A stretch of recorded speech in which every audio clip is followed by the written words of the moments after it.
Hello, a warm welcome to the most authoritative sporting channel here on social media. This is your boy Ahmed. Today's episode, I'm going to discuss one of the greatest boxing matchup that never manifests. Yes, I'm talking about Deontay the Bronze Bomber Wilder and Anthony AJ Joshua. These two gentlemen could not come to a consensus, hence they could not compete against each other for the undisputed heavyweight status. The likely person who would have won this matchup would have automatically become the face of boxing, as we would be having one name, one face, one champion. But ego, money splits, promotional differences, and TV rights was in the way of these two gentlemen from attaining greatness. I'll be giving you my take in the subsequent minute, but first, to do me a favor by hitting the subscribe button, press the bell icon, express your views in the comment section, and share so others can enjoy.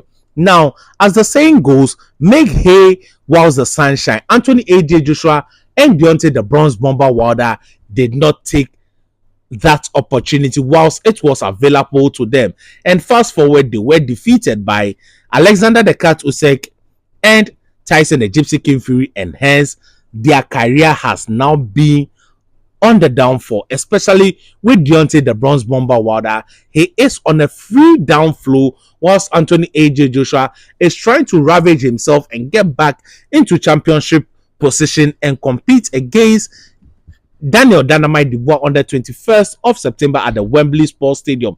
If he's able to win, then a rematch with Alexander the Cat Usyk and Tyson Fury would determine if he would have an opportunity to become undisputed champion of the world.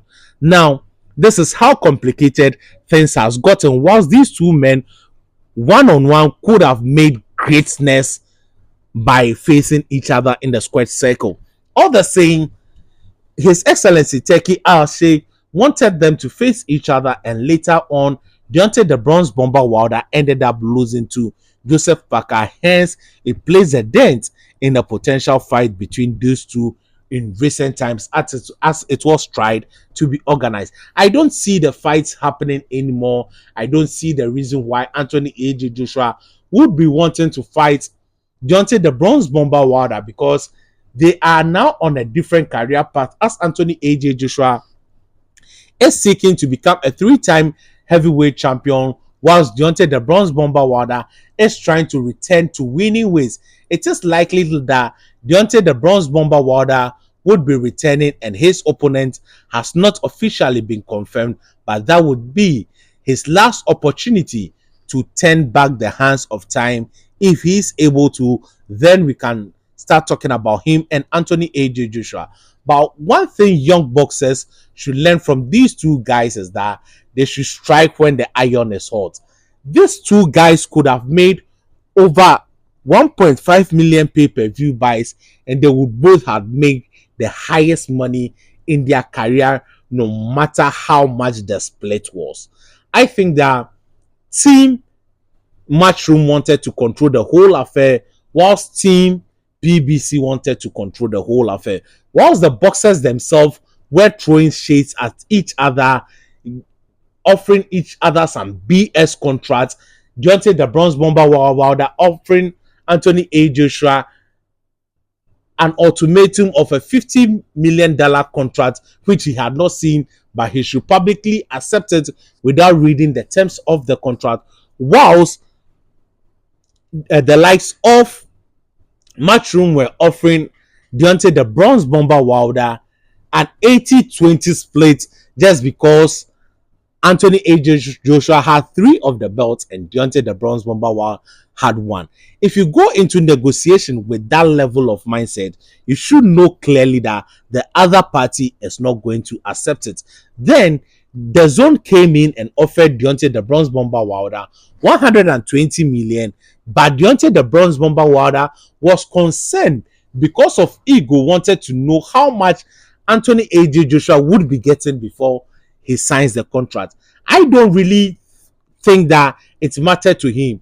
He should have negotiated what was due him and just forget about what is due Anthony AJ Joshua. If he had just gotten things right and thought about himself and not made his ego wanting to know what Anthony Joshua would be getting, that fight would have manifested on the zone. As at that time, Deontay the Bronze Bomber Wilder was a free agent and he was supposed to sign a 3-fight deal with the zone. That is the Dominic Brazil fight, which he ended up knocking out Dominic Brazil in 1 round, and 2 fights with Anthony AJ Joshua, the first one and a potential rematch.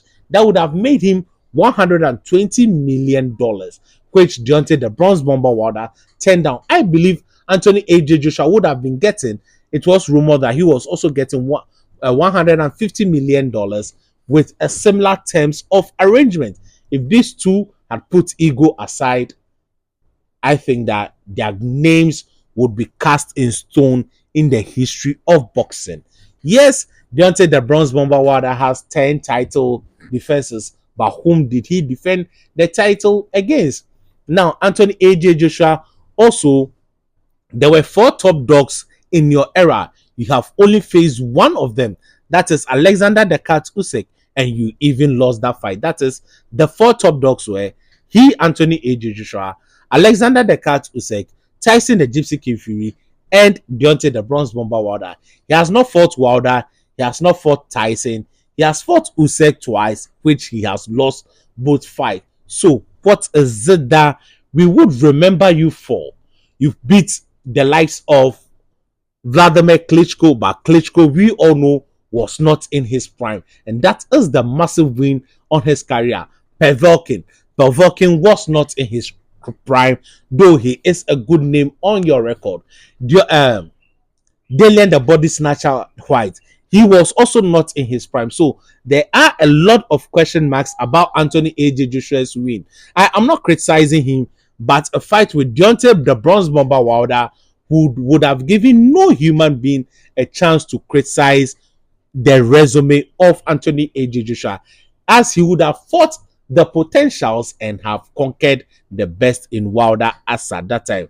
Whilst Wilder would have fought many B-level fighters and have gone on to beat Anthony AJ Joshua as at that time. So there would be no question mark about their record. But now there is a lot of question mark as some of their wins are not aging in real fantastic manner. But that was my take. I think these two men have done themselves and their legacy at the service and the whole boxing community at large. Young boxers should learn from this and they must know that their greatness has no limits. If you have not subscribed up to this point, this is the right time to hit the subscribe button. Press the bell icon, express your views in the comment section, and share so others can enjoy. Thank you. Stay positive.